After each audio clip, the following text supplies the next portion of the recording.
When I found out that the third season of Monster was going to be about Ed Gein, October 3rd couldn't come fast enough. After what seemed like 11 billion years, the day finally arrived. In this series, I will break down each episode and separate the real story from the real story.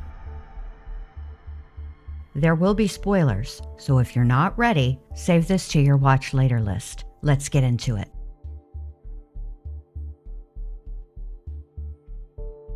While the past seasons of Monster, Dahmer, and the Lyle and Eric Menendez stories were dramas, the story was primarily based on facts. The writers had a lot of facts to work with. Dahmer gave several interviews, whether to the media or to law enforcement. His sanity trial was aired on court TV. The same is true for the Menendez brothers. But the same cannot be said for Ed Gein. While Ed was serving out his murder sentence in Mendota Mental Health Institute, he was asked by his doctors about his crime. Ed frequently said he couldn't remember. Ed was interviewed by law enforcement after his arrest in 1957. The interview was recorded, but the tapes were not made public until over 60 years later. They were held by Judge Boyd Clark, who presided over Gein's criminal case. His family placed the tapes into a safety deposit box after his death. In 2019, the family gave the tapes to producers, who then turned the tapes over to director James Buddy Day. The audio is featured in Psycho, The Lost Tapes of Ed Gein, a 4-part docuseries on the life and crimes of Ed. The writers of this series faced another issue: the town of Plainfield itself. Residents and town historians are divided over being known as the home of Ed Gein. Can you blame them? Life is full of joy and sorrow, but in death, a human is supposed to find peace. Gein destroyed that when he desecrated graves for his own twisted pleasure. In fact, the remnants of body parts he stole are buried in a single mass grave. In 1957, DNA wasn't available, and so they couldn't specifically identify whose body they belonged to.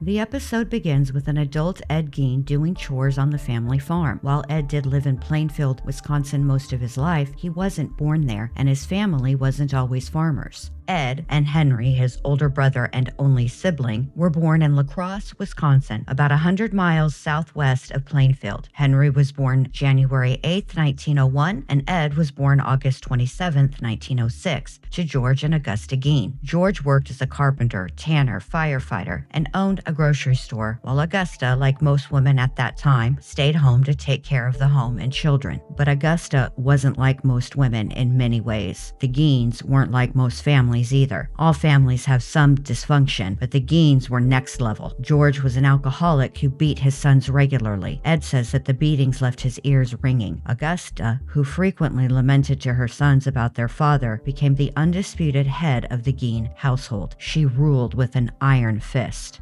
In this episode, we are introduced to the 3 women in Ed's life: Mother, Adeline, and Ilse Koch. We see Ed sneak into his mother's dresser to retrieve a bra and stockings. Mother catches him and demands he takes them off, while grabbing her Bible and proclaiming, "You've brought sin into this house." While Ed stands in front of her naked, Mother launches into reading from her Bible. While highly dramatized, this is based on an actual situation as told by Ed, although it happened when he was a teenager. Ed was taking a bath, enjoying some alone time and himself. Augusta caught him. She grabbed his genitals and, while squeezing them, launched into a sermon about the curse of man, a reference to the biblical story of Adam and Eve eating from the forbidden tree. However, in Augusta's rendition, Adam's consequence was the sin of lust, and it was all Eve's, and consequently all women's, fault. To say Augusta Gein was religious would be an understatement. While there's nothing wrong with being religious, today Augusta would likely be described as having the psychiatric condition known as hyper-religiosity, where religious beliefs become obsessive and interfere with a person's daily life. Mrs. Gein became so consumed with what she saw as the immorality of the modern age creeping into the town of La Crosse, and her sons being influenced by it, she demanded that George sell the grocery store and move, which they did.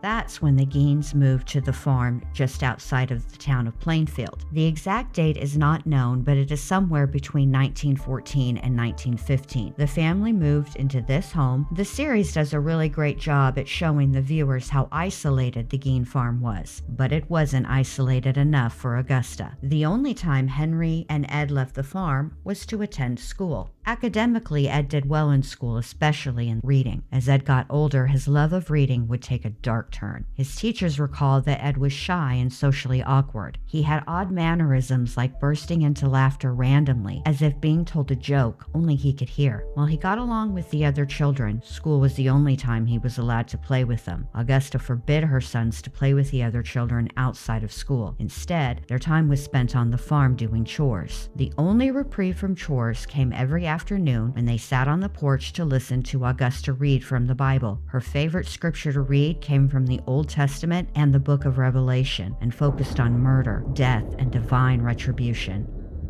Sermons on the porch weren't the only time Augusta quoted scripture and gave Bible lessons. Their father was a frequent cautionary tale for the boys, who were told they better never follow in his footsteps. Alcohol-drinking George was evil, to be sure, but the evil at the top of her list was women. Except Augusta didn't use the word women. Instead, she referred to them as Jezebel and harlots.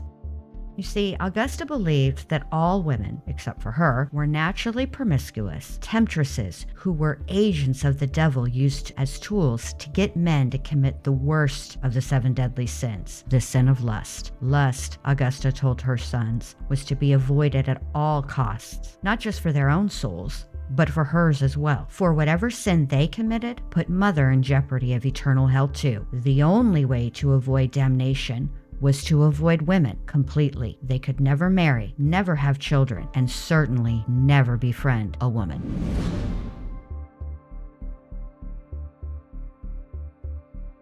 Next, we meet Adeline. Adeline, who will introduce Ed to the third most important and influential woman in his life. While sharing a milkshake, Adeline opens a box she brought with her to show Ed. Its contents not only fascinate Gein, he's titillated. Inside the box are photos taken at concentration camps. While most people would find images of dead bodies piled up like wood disturbing, Ed doesn't. There's also a comic book in the box titled The Bitch of Buchenwald. Adeline tells Ed she's a real person whose crimes illustrated in the comic are real too. As he flips through the book, we can see he's quite impressed by the images. How much of this is true? Well, all of it in a way. Adeline was a local to Plainfield at one time, but her relationship with Gein, well, that's a little more convoluted. Adeline Watkins lived with her family in Plainfield from 1933 to 1941. After Gein's arrest on November 17, 1957, Miss Watkins spoke to a reporter from the Minneapolis Tribune. The nature of his crimes naturally caused a media sensation. After the Tribune article was printed, it was reviewed by the AP Wire, and local papers picked it up and reported on it as well. In this clipping from the Wisconsin State Journal, which was originally printed on November 21, 1957, Miss Watkins' Tribune interview is relayed. Watkins claimed that she and Ed had a romantic relationship for nearly 20 years, even saying that on their last date, which took place 2 years earlier, on February 6, 1955, Ed proposed to her. She told the reporter that she and Ed discussed books and murder cases. The pair went to the movies and sometimes taverns in nearby towns. Watkins also said that Gein, quote, was so nice about doing things that I wanted to do that sometimes I felt I was taking advantage of him, end quote. Her mother is also quoted in the article. Later, in Stevens Point Journal from December 3, 1957, Miss Watkins would say that the original article greatly exaggerated what she told the reporter, even misquoting her. For now, I'll leave it there. As the characters developed through the subsequent episodes, there will be more on Adeline Watkins. This is a whole series after all, and a gal's gotta save something for the next date.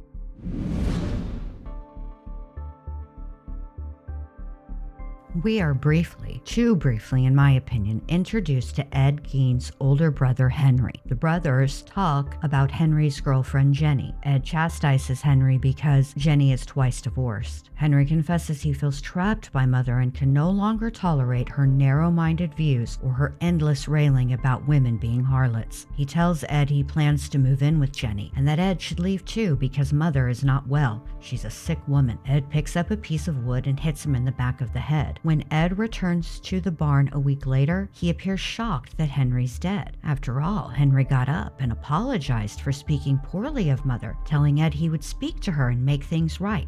Panicked, Ed starts a brush fire, and when help arrives, they discover Henry's body. This is true. Henry had met a local divorcee and the two began dating. He did plan to marry and move in with her. After their father's death in 1940, the brothers took jobs in town as handymen in addition to running the farm. Henry was 39 and Ed was 34 when their father died, but this was their first taste of what life was like away from the farm. Henry began to see that his family was very different than other families. Mother was nothing like the women in town. Henry started to view Augusta as controlling, a puppet master who could never be satisfied. He realized that she used religion and the constant threat of eternal damnation to scare her sons, to make them afraid of the world and the people in it, so they would never leave the farm and she wouldn't end up alone. Henry desperately hoped to escape. His first chance came in 1942. After the U.S. joined World War II, there was a draft. Henry's number was picked, but when he went to enlist, his hopes were dashed. Henry was too old for the service. It was after this that he found escape and a little revenge in the local divorcee. She was everything Augusta had told him to avoid. Augusta was livid when she learned about Henry's romance. Henry continued to see the woman. He did tell Ed he was concerned about Augusta's influence on him. He also began to speak poorly of Mother to Ed. Perhaps that's why what happened next happened. According to Ed, he and Henry were burning vegetation on the farm that morning in 1944. The fire got out of control and the men got separated trying to combat it. Henry was lost among the smoke and chaos. When the fire brigade arrived, despite Ed claiming Henry had been lost, he led them directly to a field. There, laying face down, with no burns to his body, was Henry. He appeared to have been dead for some time. He also had bruises and an injury to the back of his head that looked like he'd been struck with a blunt object. Despite this, and without an autopsy being done, the coroner determined Henry's cause of death was asphyxiation, the result of being overcome from the smoke of the fire, and ruled his death an accident. Ed has always been suspected of killing Henry, but has never been charged. His motive? Perhaps he was jealous Henry was getting out and making a life for himself. Or perhaps Ed didn't really care about that, but it was Henry speaking badly about Mother that made him snap. We will never know for sure. Shortly after Henry's death, Augusta had a stroke. Ed, ever the dutiful son, took care of her every need, including bathing her, a scene that is portrayed in this series that's just unsettling. By day, Ed would leave the farm to earn money. If he returned empty-handed, Augusta would berate him and remind him that he was just like his father, worthless. But by nightfall, she would soften and invite Ed to sleep in her bed. And that's the way life for Ed and Augusta went, codependent and isolated, just the two of them on the farm, a perfect storm of dysfunction. Augusta's physical strength may have diminished, but her power and control over Ed had not. Ed was 38 years old at this point. Co-sleeping with his mother is beyond inappropriate. For Ed, this further cemented in his mind that he and his mother only had each other. Ed was completely devoted to caring for his mother, but he was also incredibly distressed to see her, a woman he regarded as saint-like, strong, capable, and in control, reduced to this frail state, dependent on him to take care of her when she had always taken care of him. In 1945, a visit to a neighboring farm would change Ed's world forever and mark his descent into madness. It started innocently enough with Ed and Augusta buying straw from another farmer. When the mother and son arrived at the farm, the owner was beating a dog when a woman emerged to yell at the man to stop. This scene horrified Augusta. Not the man beating a dog, the woman. The woman, Augusta told Ed, was not the farmer's wife. She was his harlot. Once more, another example of the world's failing morality, but more than that, it was a front row seat on the train to the sin Augusta loathed the most. lust. And driving that train, a woman. It was all too much for Augusta, and it triggered another stroke. This time, she would not recover. On December 29, 1945, Augusta Gein died. She was 67. To say that Ed's world was shattered by his mother's death would be an understatement. For Ed, who said at her funeral that his mother was too good for this world, his world ceased to exist. Augusta was that world. She had made every decision in Ed's life from the moment he was born. She was his moral compass, guiding him away from sin, and she was gone. Ed became obsessed with the idea that she would be resurrected. He visited her grave every night and prayed for her to rise. He pleaded with her to come back. After his arrest, during an evaluation conducted by Dr. Schubert dated December 12, 1957, Dr. Schubert wrote, "He again admitted that for a period of time after his mother's death, he felt that he could arouse the dead by an act of sheer will. He claimed to have tried to arouse his dead mother by an act of willpower and was disappointed when he was unsuccessful." Devastated by his failure, Ed returned to the home he shared with his mother. He began boarding up every room in the house she had once used. The entire upper floor, including Augusta's bedroom, was boarded up. The sitting room downstairs was also boarded up, preserved forever, exactly as she had left them, kept in pristine condition. The final act of devotion to Ed's first, last, and only love, mother. Ed moved into a small room off of the kitchen. The rest of the home descended into squalor.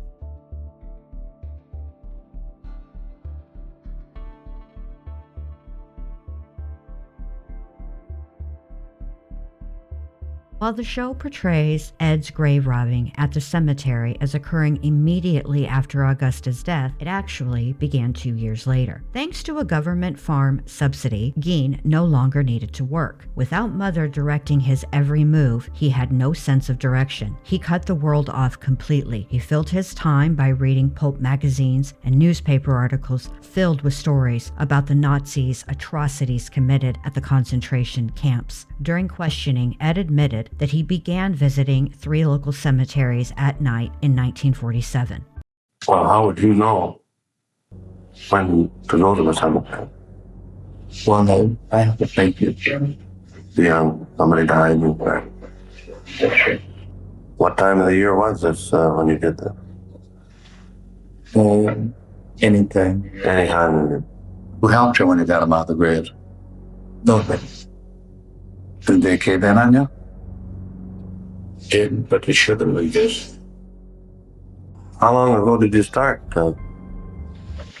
Like I said, might be 4 years. What Ed did at the cemeteries will be covered in the next episode. For now, thanks for watching. What do you think about the show and this video? Let me know in the comments below. Be sure to subscribe so you don't miss the next installment.